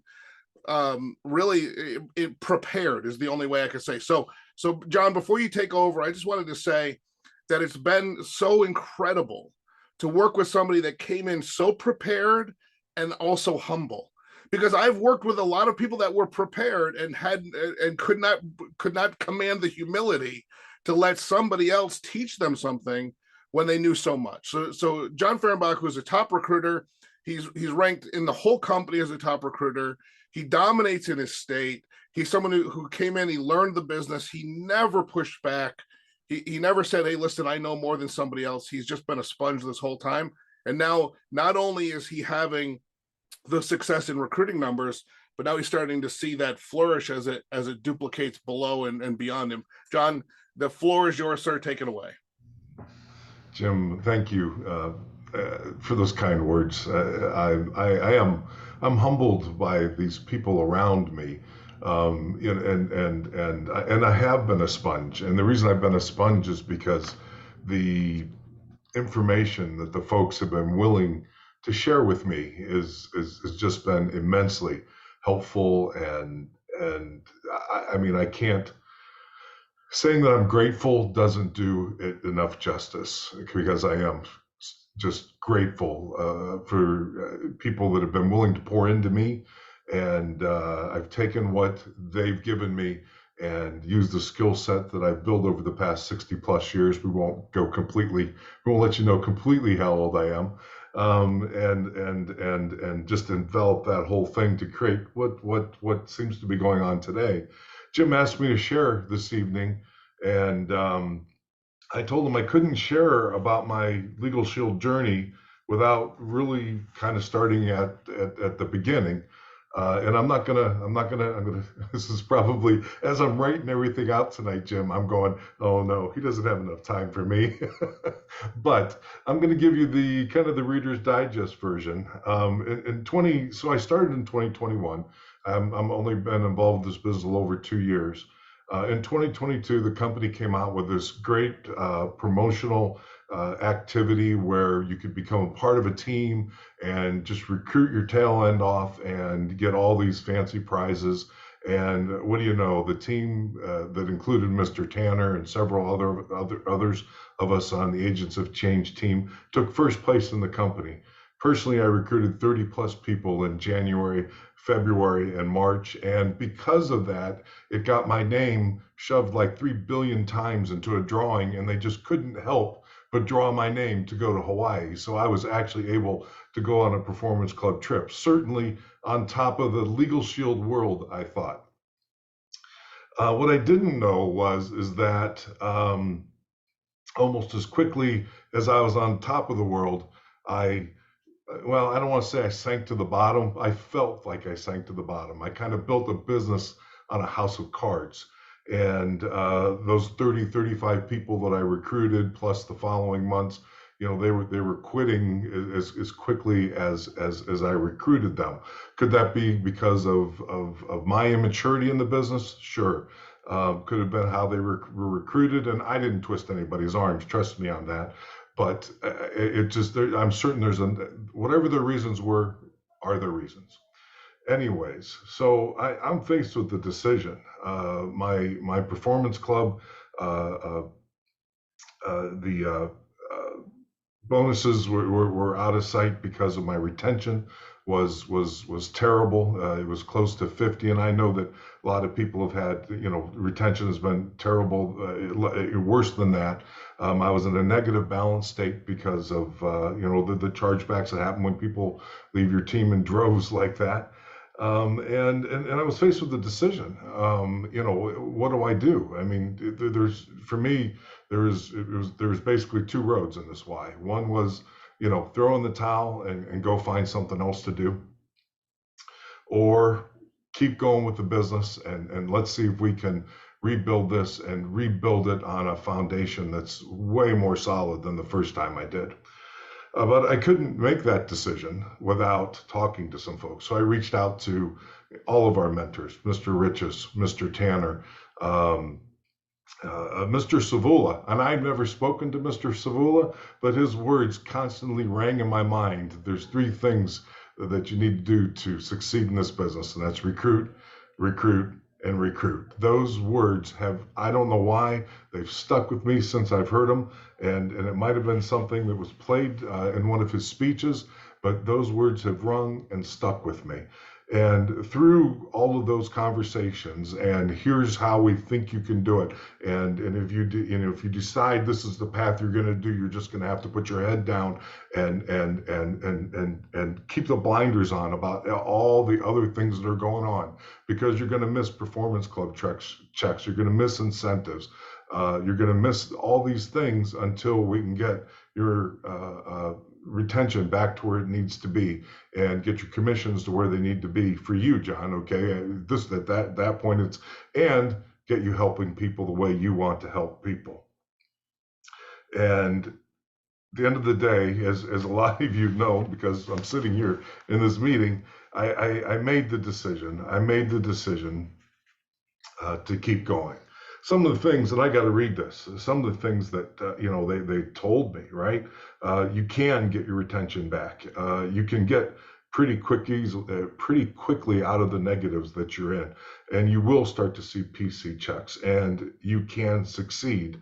And the bottom line was, if you choose to do it, John, not, I'm going to drag you, through the weeds and the briars, John, until you succeed. It was, John, if you choose to do this, you can do it. So I chose to do it. I put my head down. I just became tenacious, started making decisions on how I wanted to recruit people and the type of people that I wanted to recruit, and how I believed that would affect my business. I constantly talked to Jim, Mr. Tanner. I know I probably bent his ear more times than he really wanted me to, but there was times when I just needed to talk to him, and I kept telling him, I'm looking for the light at the end of the tunnel. I'm looking for the light. And the next couple months, Jim, I think I see the light. I think I see the light. And I just kept going down that train track and paying attention to what he was telling me, and thank goodness for his gracious words. I see more in you than what you see in you, and I see more in the people who you're recruiting than you see in the people that you see. And I took a lot of words to heart. Mr. Riches, master the mundane. That was one of the things that I took to heart, because in the recruiting business, it's a constant track of paying attention to the mundane things and doing those every day. Some will, some won't. So what? Another set of words that I've paid attention to from a millionaire ring earner in this business. And the speed of the pack is determined by its leader. Well, Mr. Tanner, at one point, I don't know when it was, but he says, listen, I'm running. He says, I'm running. He says, you want to keep up? Come on, let's go. But I'm running. You know what? At the end of the day, I decided that I am that leader. I decided that I'm running as fast as I possibly can. I don't know that I'll catch up with Mr. Tanner, but by God, I'm going to give it everything I got. I'm positioning things on the positive side. Excuse me. Everything is now on the positive side. My retention is where it needs to be. I think I've seen my third performance club check. So it took me a bit. This didn't happen overnight, folks. You got to put your head down and you got to just go. I bet you it took nearly a year grinding it out. But I've gotten everything to where it needs to be. And I see in my team, and I see in my team what I believe that I'm drawing to me is people that want to run with me, run with Mr. Tanner, run with Mr. Riches, Mr. Corley, all the people in this room. And at the end of the day, I believe foundationally that is the type of team that I want to build. And a year ago, those are the decisions that I made, and through tenacious, just blinding effort, I've made it to where I am today, and I'm thrilled to be here, and I'm thrilled that I've been asked to share tonight, Jim. Thank you. John, fantastic. Congratulations, buddy. This is, you're going to see in the chat, you see on your screen the emotion that you've allowed people to feel comfortable sharing, because this business is not easy all the time, and you just, not only did you experience it, but you didn't quit, which means you get to tell a story on the other side of it that is inspirational and motivational to people that will get them to stay. Jim Rohn said, "Don't wish it was easier, wish you were better." And I don't think that advice feels very good when in the moments that we're called upon to be better. It feels great after. It feels great even before to say, wow, what a concept. But in the moment when we are required to be better, it is a painful lesson to hear. And you've lived through that fire. And I'm so grateful for you, because on the other end of that is the people that you know that you'll be in this with for the long haul with. And so I thank you for that. And we appreciate you. And I'll say, I'll just say to kind of add to that, and Tammy Martin, you are next, ma'am. So get ready. But I'll just say to add to that, that through all of my experiences that were not fun. And I was sharing with my friend Ron Evans recently about the first time I had somebody come into my business and kind of take off in a weird way. And it was because it was all fraudulent activity, but it was weird because this person went right to manager, but I couldn't get him back on the phone. I had a plaque that I was trying to mail to him. It came back to me because his address wasn't the right address. And of course, it ended up being fraudulent business. And that's happened many times, by the way. I hope that doesn't stop you from recruiting. That's just part of it. Like the company deals with that. We deal with that as team builders. It's just part of it. Like not everybody is a good faith actor. Some people are trying to cut corners and do things that are not great. And that will show up in your business if you keep building your business. It just will. Sometimes people they join the business and they quit. During COVID, we had people joining in record numbers and quitting in record numbers. That's part of it too. And a lot of that is what John experienced. But I remember the year that I got my $100,000 ring. Let me retell that story more accurately. The year that I should have gotten my $100,000 ring, the year that I should have stood on the stage proudly. I want you to understand, from Rutland, Vermont, small town, small state, making $400 a week with 2 jobs, 80 hours a week, $400 a week, can't pay my bills. I had gotten my business to a point where I didn't have a boss. I was the boss. That was an achievement. And then through Mark Rich's help, I'd gotten my business to the point where I'd made $100,000 in a 12-month period. And just when I thought that I was going to be in a position to have my hand raised, because my retention was so low, even though the company paid me $100,000, because of situations that were out of my control, things I didn't do, just like John's situation, people quitting and all of that, my business had retention that was below the level for recognition. And so this was early when MidOcean Partners took over and probably wanted to make some really significant ground rules and structures. And I did not get my ring at that convention, even though I'd made we didn't have a $50,000 ring then. I'd made $100,000. So I know no one's going to have a telethon for me or anything, or a GoFundMe. I'm not saying that. I'm just saying, imagine the disappointment of having earned the money, but then told that you can't have the recognition, you can't be celebrated. And I remember Mark Riches being on the phone with me with the home office saying, see he had $100,000 in charge marks. He made $200,000 minus $100,000. He still, shouldn't we celebrate the fact that he overcame $100,000 in chargebacks? They said no. But I believe that all of that, so that I have those stories. The people came in the day that I said, I think I should quit because I have a $600 negative balance. This is the story I was telling Ron Evans yesterday. I had a $600 negative balance, and this is what I thought. This is how fragile I was in the business. I said, I could probably start a different home-based business for a couple $100 instead of trying to make up this $600. And I'm so grateful, because what I know now through the lens of history is that all of these moments are the moments that define you so that you can lead. And the reason I'm saying this in front of all of you is not so you feel bad for me for my ups and downs. And that's not why John's talking about it. It's so that you understand that you are being made more resilient so that you can lead. What you go through is in preparation so you can help people go through what they're going to go through. That's what makes you the leader. And you're not going to find anybody at the top of this business that didn't have people leave their teams or join and then do things that were not correct. All of that is the deal. So, Tammy, let me give you a proper introduction because I'm going to go to you next, Tammy Martin. So, so Yvette and Tammy, I see a lot of parallels. I don't know if you know each other well. I hope you do, and if you don't, I hope you make that a goal in 24. Because at the same time, and this is not a brag about me, but I do believe that the team we choose is far more valuable than uplines and downlines.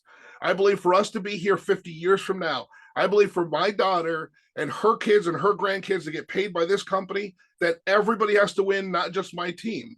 And so I love that I spend as much time with people who are not in my organization as people that are in my organization, because I'm walking the walk, I'm talking the talk, right? And that's what I want you all to do too. I want you to support each other.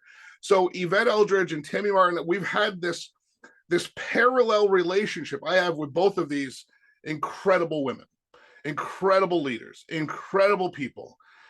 But I just got to say this about Tammy, because Tammy is sidelined to me in a team. So I've seen her since she showed up on the scene talking on Zooms in the organization. And do I even have you on? I want to make sure she didn't leave before I say all this. Okay, so you're here. So I just remember thinking, who is this lady? like she's got the thing, like she's the real deal.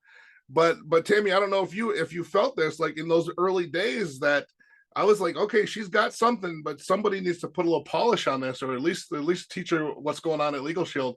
But today, Tammy Martin is clearly one of our next ring earners in this business. There's no question about it. And really, the only thing that's going to determine when she gets her ring and joins the ranks of ring earners in this company is how quickly the people that are coachable show up in her team. So Tammy Martin, we'd love to hear your story. Jump on, unmute yourself if possible. Share anything you'd like to share.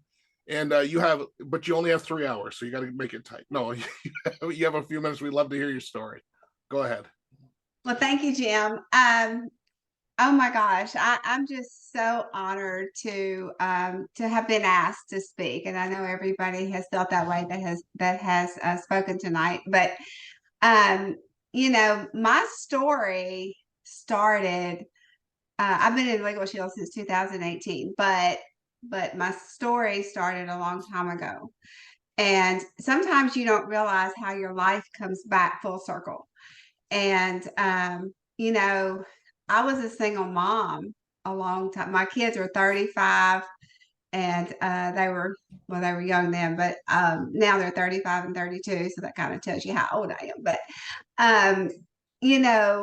I remember those days. It was hard. I didn't have any help, and I worked double shifts. I worked at Chase, and I worked double shifts just to make it work. I just did what I had to do. And I remember trying to make a choice of, having to go to my kids' school for their events or work. It was like, what do you do? I mean, you have to work. I needed insurance, whatever. But, I believe, I'm a firm believer that God puts the right people in your life at the right time. And I had a very dear friend that introduced me to Legal Shield. I had no idea what I was doing. Y'all, I am like a bull in a china cabinet. I mean, I just get in there and just try to figure it out and run with it. And so I tried a little this, little that.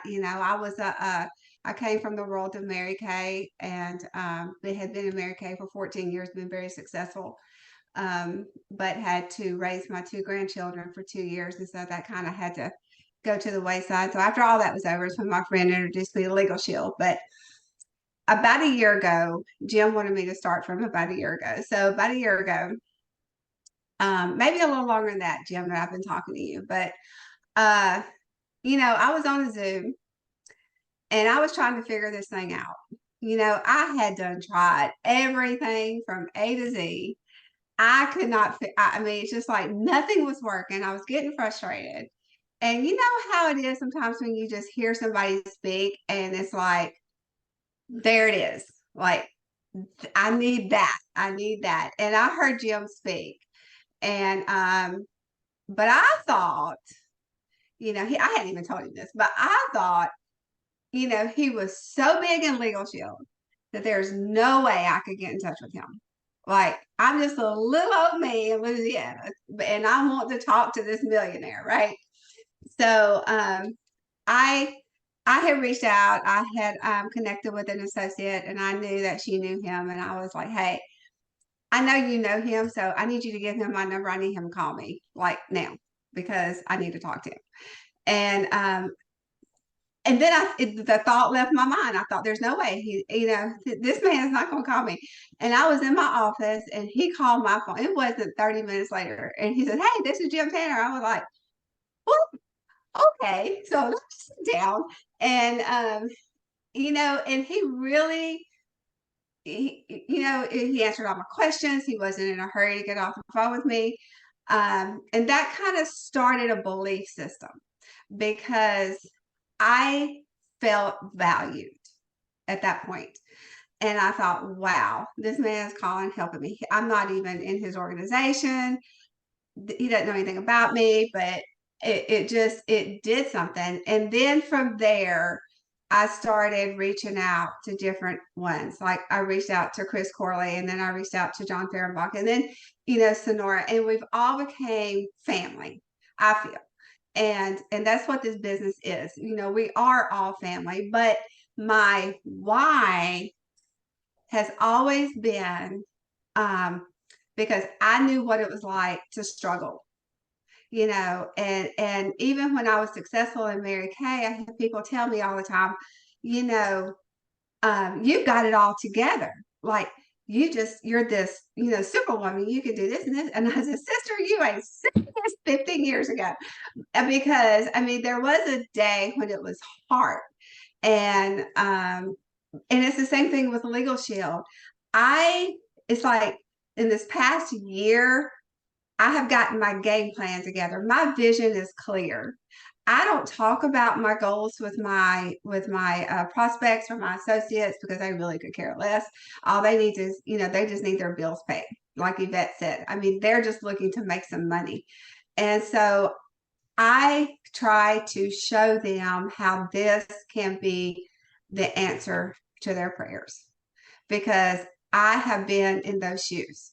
And I think when you have walked in shoes and you can have that empathy for people, they buy you, they buy your trust, they buy your belief, just like, Jim, I mean, he could have just said probably 5 minutes to me, something on that phone, just because he called me that day, gave me a belief that, wow, he's the real deal. And then that led me to like, okay, well, I can trust this person then and to grow that faith and to be connected. And then you feel like you're in a community. And when you feel like you're in a community of people that care, it makes all the difference in the world. It really does. And so, my belief and my vision is so clear. And one thing I heard in Dallas, and I never will forget this, is and I think it was Brian Carruthers that said this, but he was talking about a man was taking dance lessons with his wife, and like he had two left feet and he couldn't get it all together there. And so he just started thinking, like dreaming what it would look like if he had it all together. And then he envisioned that, and then he went back to his class with his wife, and they danced like they've been dancing professionally for years. And the instructor said, "What changed?" And he said, "I saw it." And that is the one thing that has changed me. I see it. I don't see it physically, but I see it. I have I took a picture of when they showed that $1,000,000 across that screen in Dallas, and I took a picture of that, and I look at that on my phone because that $1,000,000 to me does not represent, oh, it's all about me. It represents the families that I'm helping and the ones that I'm encouraging, because I believe that God has anointed all of us with such, just the education that we have, the friendships that we have, and the tools that we have to be able to do this business. And, that's powerful to me. That's really, really powerful. So I'm excited about what the new year is going to bring. I'm excited about this, ending the year strong. And, there's just no turning back. And You know, people say all the time, well, I don't do sales. Well, yeah, you do. Every time you try to convince somebody to see things your way, you are selling that. So we are all salesmen. They are just lying. So we are all selling this, you know, and I'm so thankful that you know, Jim has had to tone me down a little bit sometimes. And he's like, no, Tammy, you can't say that like that. I'm like, well, that's what I think, you know.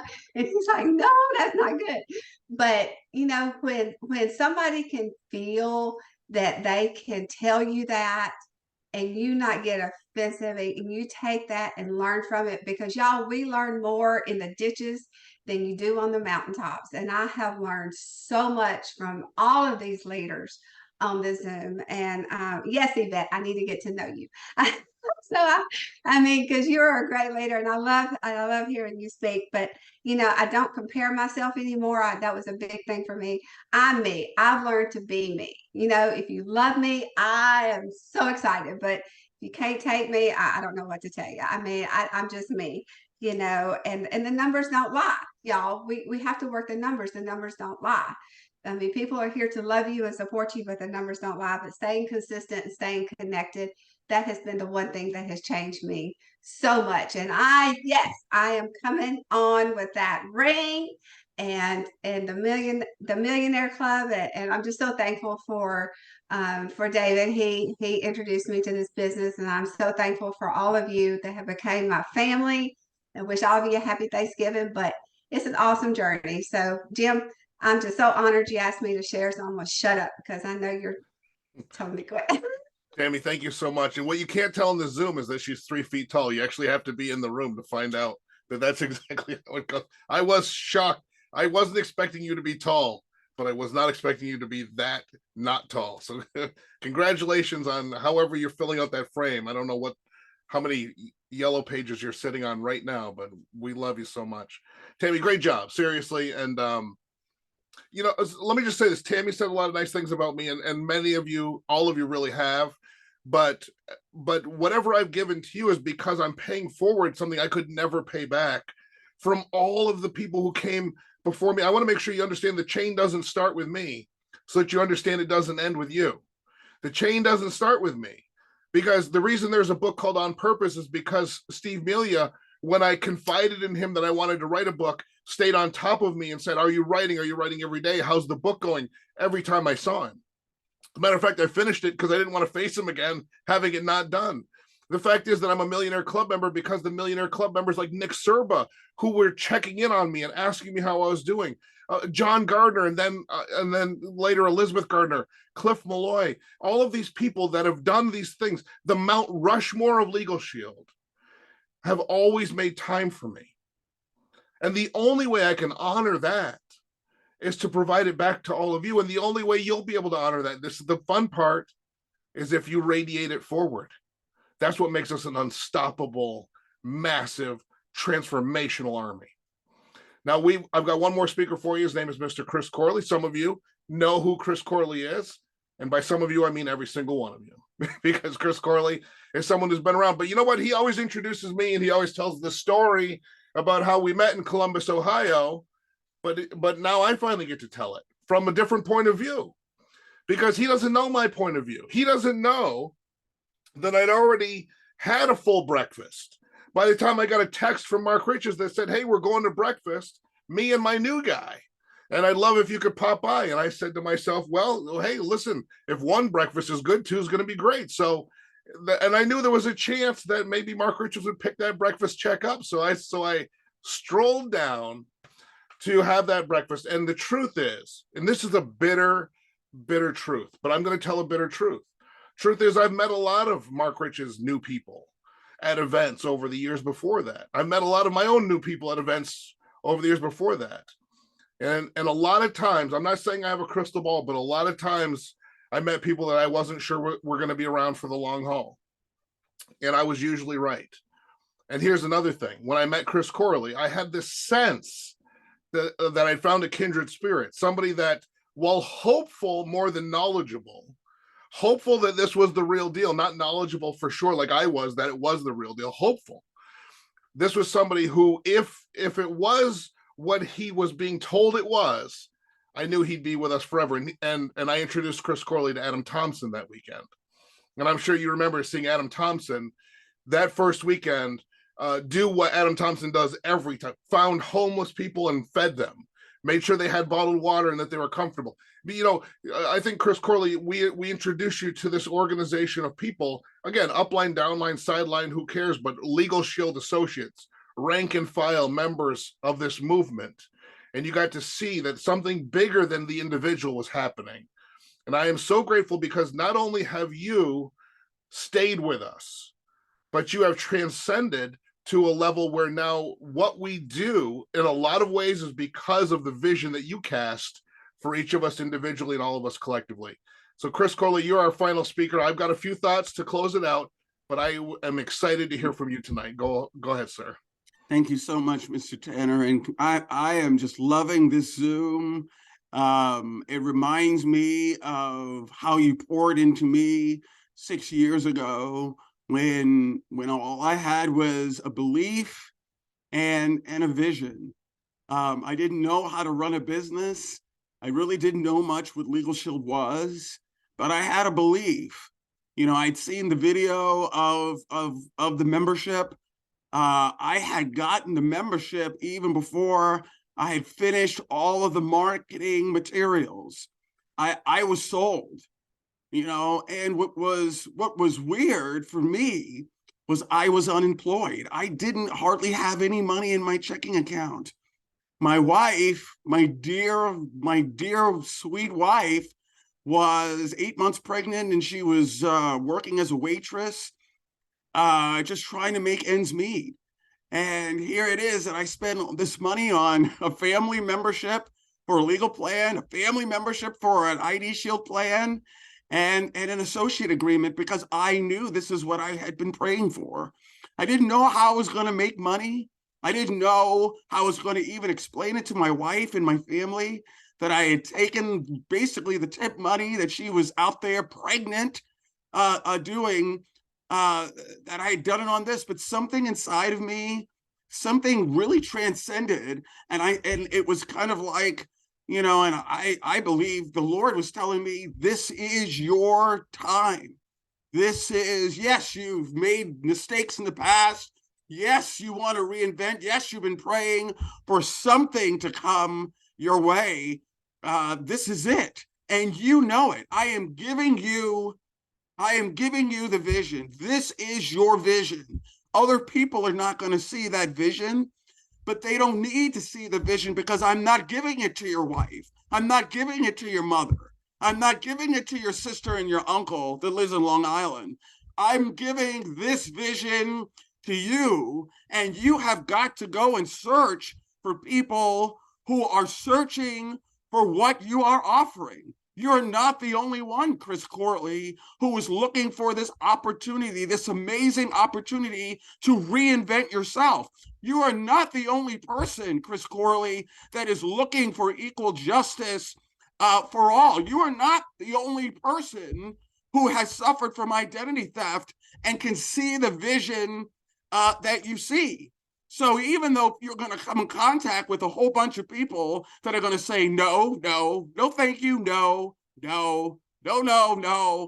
that, don't worry about that. You need to find the people who are out there that are praying on their knees, just like you were, for mentors like Jim Tanner and Sonora, Anita Madison, Yvette Eldridge, Venus, and all of the people that are out there. You have got to find those people, because there are millions of them out there that are hurting and suffering and that are looking. And then there are a whole nother group batch of people who are successful that have done what it is that you're about to do, and that want to see and want other opportunities, want other streams of income. So, but I had come to you guys broken. I had come to you guys with just, you know, I was teachable and coachable. I was humble. I didn't have the money, Mr. Tanner, as you know, to go to Columbus, Ohio to that. I certainly wasn't bringing my pregnant wife with me, because she was like, no, Not only am I upset with you for getting that membership and starting that business, I'm not going to go and support something like that. What you need to do is get a job. But Mr. Tanner, you were there. I heard your Thursday night trainings. I heard Mr. Riches talking about where he was and how this business transformed him. And you had said that this business had transformed you, and then the money came and followed. So I just knew that I had to get there, and I met you. And like I said, I wanted to just know what it is that I needed to do. Now, I did that. And I'm not going to take a whole lot of time because, quite frankly, my children are not going to allow me to take any more time. But I've got to get them to bed. But what I did was I wanted to know how to get to executive director. So, and my mentors really showed me and gave me the blueprint of how to get to executive director. And what I did was I would hit executive director, and then I would fall out of executive director. And then I would just, it was just nothing but stress of hitting executive director and then losing it and hitting it and stressing, to get the executive director, because I was like, I just got to be. And then what I heard a Jim Rohn tape that basically said, you have got to become an executive director. I heard the leadership in our team say, you've got to become, you don't hit executive director, you have to become an executive director. You've got to bring that type, you've got to grow and become that. So in the last year and a half, and I remember even getting started with my own team Zooms, I remember saying to my wife, who now is my biggest cheerleader, after I was bringing the bonuses and making money, and she didn't have to, to work at a job anymore. She became, ironically enough, she became my biggest cheerleader. But I remember saying to my wife, my leadership is telling me, that my mentors are telling me that I've got to start my own Zoom. I've got to start, creating, that vision for people on my team. And I just remember having a panic attack, and I can't do it. I can't do it. Like, who's going to come to my Zoom? Who's going to come to anything that I have to offer? I was just like, I just stressed about it. I went ahead and I started the Zoom. 2 people showed up to my Zoom. I sent it to my entire team. 2 people showed up to the Zoom. And I was just like, see, I just knew all of the old, negative inner dialogue was starting to come to me about, I can't do this. I can't, I really can't become an executive director. It's just not happening. And but I went back to the books. I went back to reading and got into personal development. Jim Tanner came out with his amazing transformative book, and I read that book. I reread that book. We talked about it. That was the book of the month. It's been the book of the month, I think, at least twice, if not more, in our team.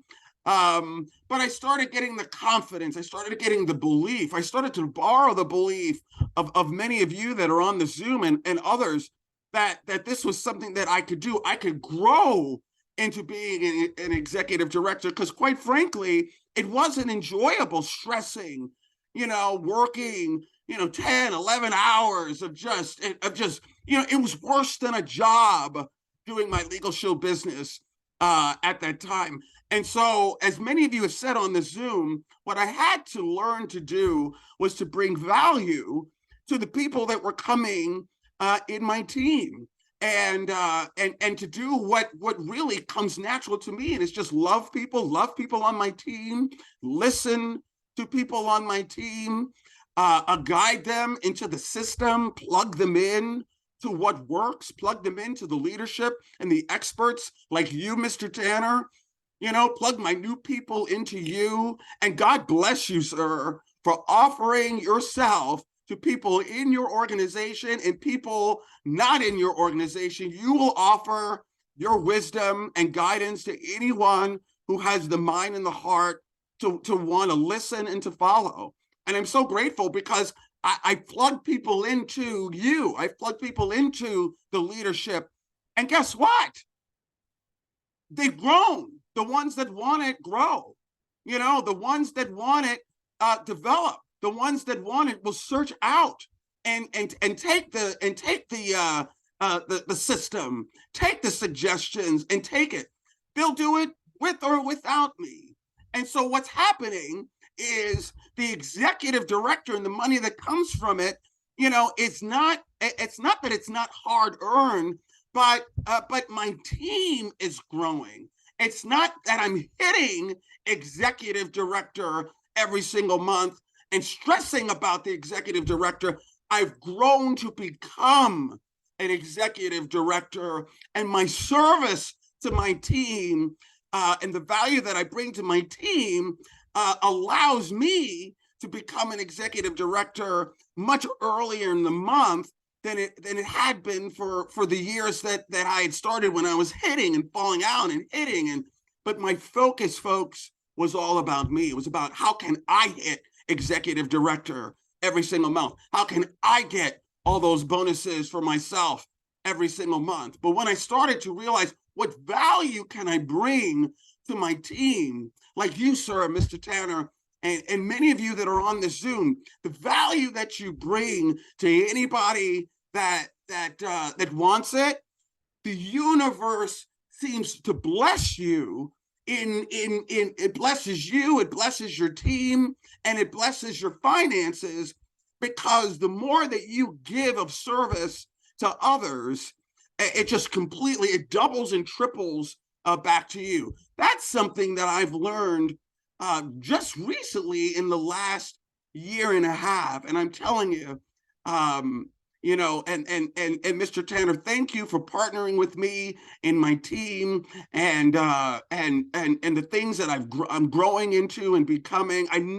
This is beyond my wildest dreams. When I first met you, I don't think I say my jacket didn't match my shirt didn't match my shoes were old. I look at those pictures, I look like a hot mess, but that's okay, because I got there, I learned, I grew, and I'm not the same man I was six years ago, and I am. I'm getting 1% better every single day, and it's because of each and every one of you that are on this Zoom, and those of you listening playback. I thank you. I honor you. Thank you, Mr. Tanner, for having me on. I appreciate you, sir, and I'll turn it back over to you. Chris Corley, thank you so much. It was absolutely perfect for you to be our final speaker, because of everyone, you know, we have walked this road together the longest. And so I'm grateful for you, for all of your insight. Obviously, I've watched you grow in this business, and you came into this business in a position where, again, you know, with all of your education, with all of your life experience, you could have been uncoachable, but instead you were totally coachable and willing to listen to the people who come before you, and then to take that and take that insight and then run with it. And the people that so what's interesting as I'm wrapping up, and Chris Corley, you're a great example of this. Everybody really is, but I just think, because I've seen Chris the longest, you know, there's this thing where it's one thing to learn how the business works. You got to learn the business, but then you have to learn how to teach the business. And that's where he was for a while. And that's where a lot of you are right now, which is really, really good. It makes my heart happy. But then there's this next level where you learn how to teach people to teach the business. And that's what I'm watching him do right now. And that's why I get this smile that you need a belt sander to get off my face. I'm watching you teach people how to teach it. And that's how I know that we only go up from here, collectively, individually, as a community. That's what we do. So here's my final thoughts. Listen, I don't know how to, there's nothing I can say that wasn't already said incredibly well tonight. So I'm going to do my best in about 5 minutes to try to put a bookend to what has been just a wonderful evening together. A great way to celebrate this week. And listen, the month's not over, the year's not over, but I hope that we've given each other something to think about where we really are. But let's go back to this imagery that we champion as agents of change, this lighthouse idea right? We all say triumphantly, I am the lighthouse. Well, what does that mean? Well, I think about when I got started in this business, I certainly wasn't the lighthouse. I was more like a beach ball in the surf, like completely at the mercy of the wind and the waves. And that's okay. That's totally fine. I mean, I was an adult. I was 28 years old. And I probably should have, and I was embarrassed because I felt like I should have been further along than that. But I was in this place where everything was somebody else's fault. Nothing was my responsibility. And the whole world moved me wherever it wanted to move me. Everything was a tragedy and everything was chaos. It was a beach ball in the ocean. Some of you can relate to that. You've had that season in your life. That's where I was when I joined this business.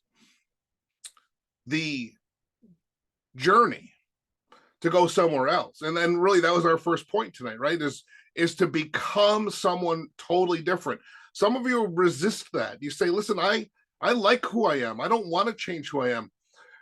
And I think that's normal to have some concern about the known versus the unknown, because there's the known and then there's the unknown. Listen, there is even in a painful situation, there are people right now that are in painful situations, and they would rather maintain the pain, the known pain, than to go to the unknown, which could possibly alleviate their pain.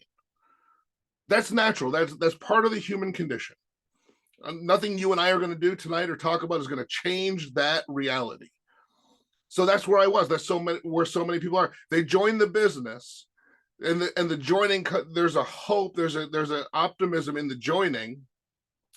But for so many people, that optimism does not take away the chaos of their lives. It doesn't take away the uncertainty or the unknown or all of the human condition that they've built to that point.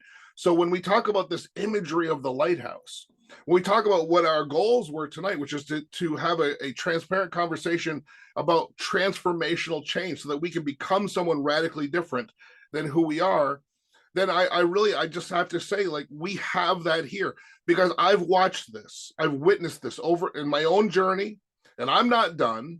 Listen, if you meet me a year from now and you say to me, you're just like you were a year ago, that's going to be me messing up.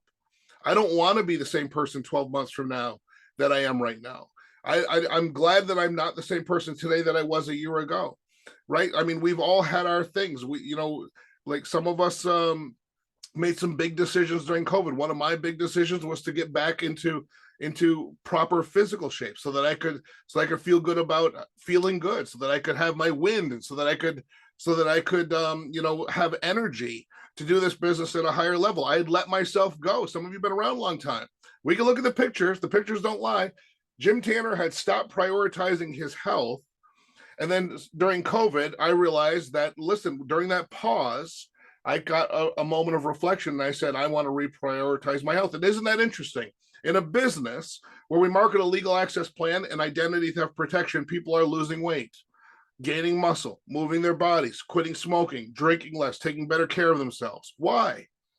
Because what the business that we're in is a legal access plan, is identity theft protection. But to be in that business, Harlan Stonecipher built something much broader than just the transactional nature of signing people up for a subscription service. He built a culture and a system around transformation for the individual, so that we could come in who we were when we got here and not stay there. And so when I go back to that idea of the beach ball, right, just kind of banging around in the surf, that's not who we are. Ultimately, that's not who you and I are. Ultimately, the ultimate version of us is not the beach ball flopping around in the wind and the surf. And by the way, we're not the ocean tides going out, coming in, even though that's a little bit more something you can kind of expect and track, and there's some reliability to that. And we're certainly not the sand slipping in and out, changing over time. We're the lighthouse, and the lighthouse stays fast on the rock. And it doesn't just stay. See, it isn't enough to stay. And by the way, sometimes that's all you can manage, is just to stay. There's going to be chaos moments in your business, in your life, where the big achievement is you didn't leave. And that is worth celebrating. You stayed. You are the lighthouse. But the ultimate isn't that the lighthouse stays on the rock. It's that the lighthouse shines its light. And that's what you and I do. Ultimately, we shine our light. And I just want to make sure you understand that you can't, it's not about what ring level you're at or whether you're a Millionaire Club member. All of those things will come in your season and your time. Now you can do things to make those things move faster, certainly. But this is not what makes you the lighthouse. What makes you the lighthouse is the daily activity done often without anybody seeing you do it. It's that you committed to 2 presentations, exposures a day, and you did them. And the truth is, no one's going to celebrate that. Now, I mean, if you text me that you did your 2 exposures today, I'll celebrate you. I would love to get that text from 1,000 people. I would love to get that text so much that my phone melts. But you don't have to do that. And most people won't do it, but they'll do those presentations. They'll do exposures, and they will do that in silence, in darkness. Nobody will see it happen. For years of my life, I was doing exposures every day, following up professionally, getting people on 3-way calls, even recruiting folks, and nobody knew who I was, and nobody knew who I was doing it, that I was doing it, until the cumulative effect of that work revealed who I was. And it is the cumulative effect. So as you are the lighthouse, you're shining that light. What does that mean? What does it mean in Legal Shield to shine the light? You are revealing the fact that Legal Shield and ID Shield exists. I hope, listen, first, I hope 2 things. I hope, number 1, that this is not the first time you've heard me say this. And I hope, number 2, it doesn't bore you when you hear it for more than the 1 time. It's the only thing that matters that I ever say. The fact that we reveal to people on a daily basis that Legal Shield is an option in their life is us being the lighthouse. And I'm talking about the services, so people aren't getting pushed around and bullied. And yes, they don't all sign up on the day we show it to them. But guess who they call the next time they get a speeding ticket, the next time they want to get their will done, the next time someone's not treating them fairly? They call us. And you know what the problem is? So many times when they call us and say, hey, are you still doing that legal thing? The us says no, because the person didn't join or buy right there on the spot. So the associate says, well, forget it. I'll go do something else. And they go to the back of the line somewhere else instead of being here as an agent of change in our lives. I'm telling you, that's what it is to be the lighthouse. You shine the light with confidence, knowing that some people sign up today, and some people sign up tomorrow, and some people sign up next week, and some people sign up next year. 20 years later, you know what? People are still signing up that I showed it to before. 20 years later, people are still saying, are you doing that legal thing? That's what it is to be the lighthouse. You are revealing an alternative lifestyle to people. That's something unique in our home-based business space, not the opportunity, but the service. An alternative lifestyle, an alternative to getting pushed around, an alternative to people's children not getting the services they're due in public school, an alternative to, as Mr. Brown talked about, his kids being in handcuffs on the side of the road on their way to jail versus on their way home. An alternative when it really, really, really matters. That's what you are when you are the lighthouse. So I want you to have a goal to change every day by 10 pages of a book a day, not by becoming the most voracious reader you've ever been. 10 pages of a book a day, 15 minutes of an audio that moves your soul every day, listening to things, planning your day, waking up in the morning with optimism and gratitude that you woke up, and then entering into the day grateful for it. That's core commitment number 1. That's what it is to be the lighthouse. And then we talked about relationships, right? Because the 3 points were we're going to change ourselves by building the best version of ourselves, and then also to build the relationships. And I hope you heard not just the words, but the energy and the emotion and the heart and soul tonight of people that truly want you all to connect with each other. I don't see how you could be at this event live or listen to the replay and then say, well, nobody wants to help me. Nobody wants me to win in this business. Nobody will help me do this. We all will help you do this. It doesn't matter who sponsored you in. It doesn't matter if they joined yesterday, signed you up, and then quit. We don't care, because we're doing this as a team, as a family, as a movement, and that transcends who sponsored who. We're all looking out for each other. And then ultimately, we're talking about building a business that lasts, but not a business that lasts in a vacuum, but a business that lasts because of the relationships and because you're willing to create transformation for yourself incrementally, a little bit every day, compounded over time, makes you a completely different person. I'm a completely different person. I want you to be a completely different person, improved every day, because ultimately that transformed person that you become allows you to see the potential in all of the people that you're going to help, because you'll see how far you've come. And only because you've seen how far you've come will you believe in the true transformational nature of all of the people you encounter. That's what we do. That's what it is to be an agent of change. That, ladies and gentlemen, is what it is to be the lighthouse. And so I will close up because I'm well over the allotted time, which I don't know. I thought this would be maybe 20 minutes. No, I never thought that, but I'll say this. It's with gratitude for all of our speakers tonight, all the contributors, that I get to close this out. My name is Jim Tanner. I am an agent of change. I am the lighthouse, and I know that you are too. Good night, everybody.